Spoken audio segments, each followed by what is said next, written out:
Some details are revealed about from season 4, and it's not just two characters, it's a piece that confirms what's about to happen in the next season. On the surface, that doesn't sound interesting. New season, new faces, we have seen this before, but here's where it gets interesting. One of these new characters is listed as a Colonial Woman, 60 years old, described as gone, terrifying and dead. Now most people are gonna see this casting call and think, oh cool, another monster design, but in reality, everything we have seen just falls into place, because there's a second casting call with a different description of what appears to be the same character. Two different descriptions, same character. It's possible it's different time periods. So here's my theory, and this is where the story changes. Because we already know Julie's a story walker who can literally travel through time and visit different moments in the town's history. We saw her appear to save Boyd in the dungeon and in the caves. Remember what she said, I need to change the story. We have seen her experience those events that seem to pull her through time itself. What nobody's talking about is the colonial paintings we have been seeing. They're not just decorations,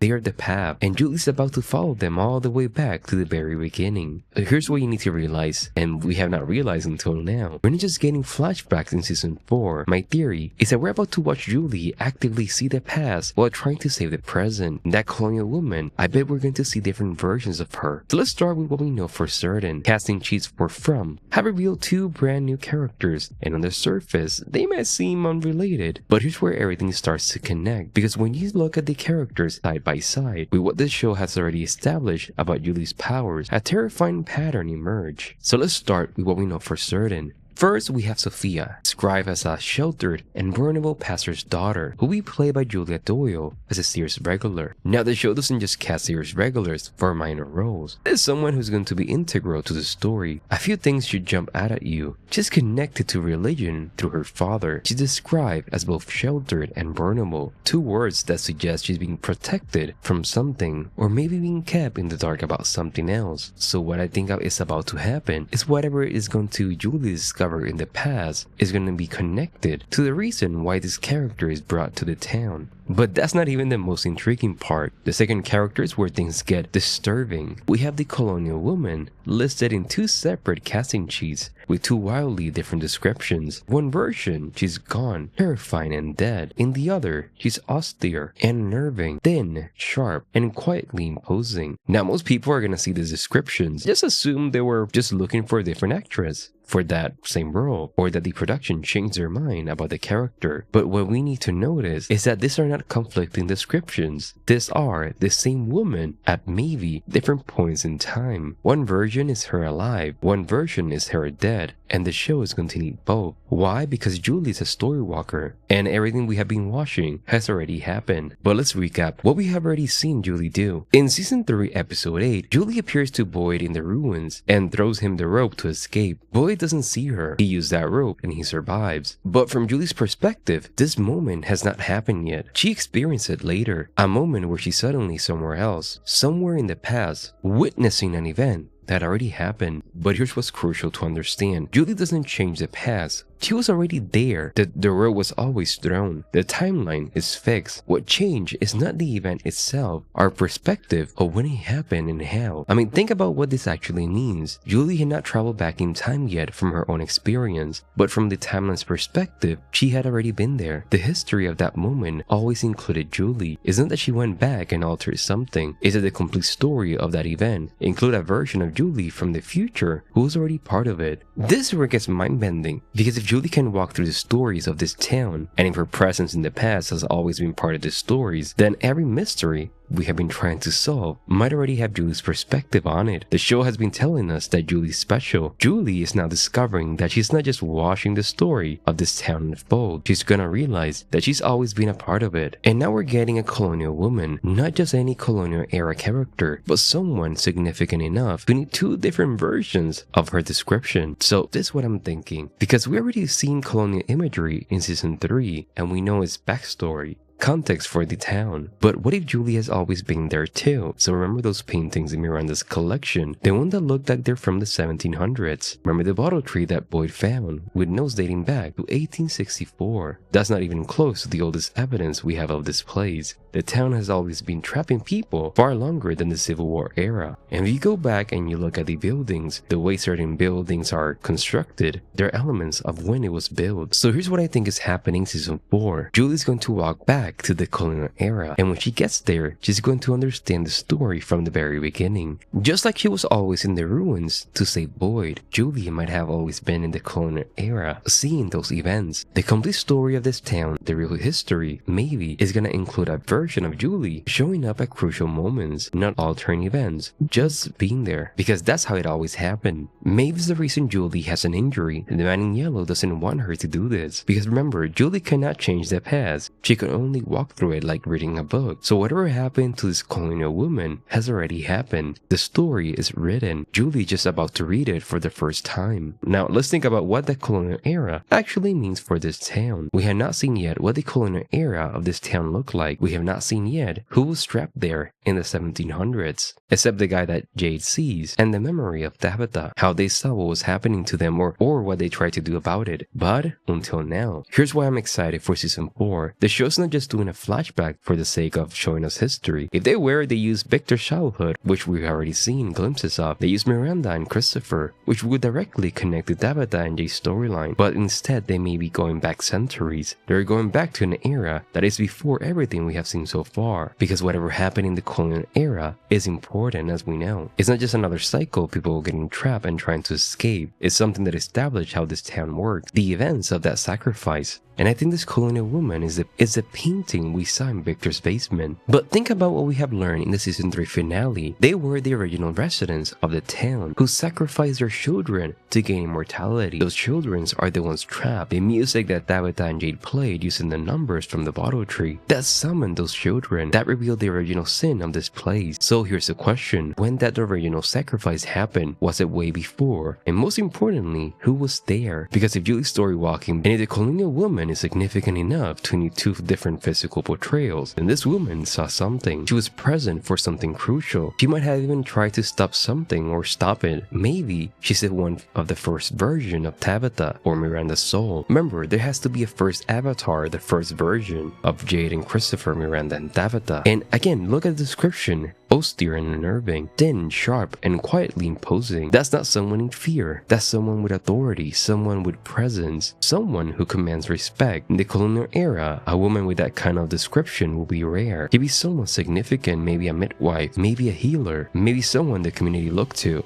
Maybe she's the man in yellow's wife. So what happened to her? What could transform someone from quietly imposing to ghastly and terrifying? What did she see or do or try to prevent that resulted in that kind of corruption? So here's my theory. The colonial woman tried to stop the sacrifice, or maybe she tried to begin it, or maybe she tried to free the children. Maybe she was one of those chosen ones. Someone who could see the children, someone who heard them calling for help, but was there when it happened. And the town punished her for it, because that's what this town does. It's been tormenting Tabitha with visions of those same children, because the town doesn't want them saved. The town wants people to try to save them, because the action is part of the cycle, part of the punishment, part of whatever sick game this place is playing. What if the colonial woman was the first person we know who would try to break that cycle? And what if her failure, her transformation from someone imposing into something terrifying and dead, set the template for everyone who came after?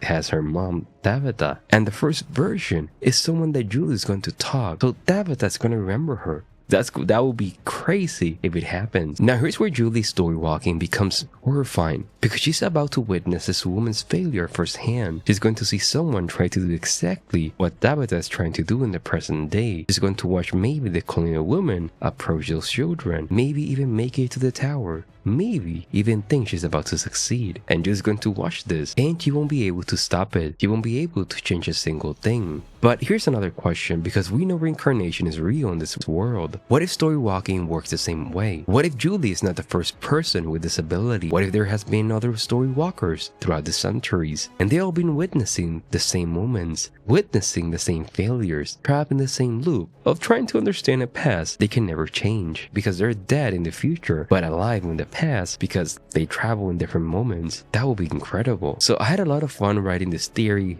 and I am excited for season 4. Let me know your comments below.